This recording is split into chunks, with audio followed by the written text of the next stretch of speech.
Name of the list of players involved in the settlement, a long one, including some Hall of Famers, former Broncos, and even the families of deceased players like Junior Seau, who took his own life last year.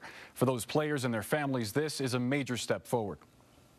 I felt my face because I thought my brain had left inside my skull. Former Pro Bowler and CU buff Chad Brown reflecting on the most jacked up hits of his career. Anybody who's played football a long time has had those. And the long-term damage caused by brain injuries that he says have left generations of players jacked up. Is it because I'm 43 that I walk into a room and go, why am I in this room? Or is it because I hit people with my face for 15 years? Those brain injuries the cause of a major settlement. I just felt I was misled medically. They had information and purposely chose to withhold it from players.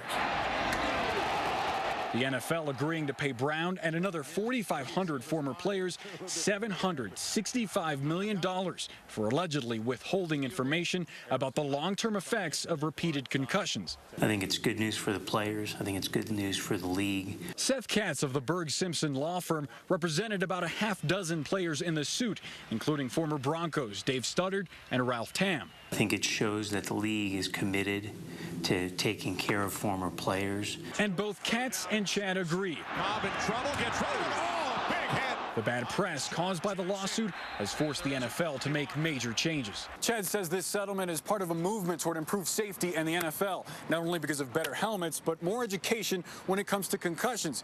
He's hoping this means a bright future for the game. I love football. I want to continue to watch. I want this game to be healthy 10, 20, 50 years from now.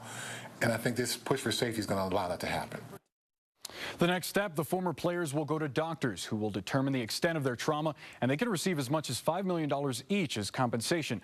One more note, a chunk of that money will also go to educating future players on how to stay safe on the field.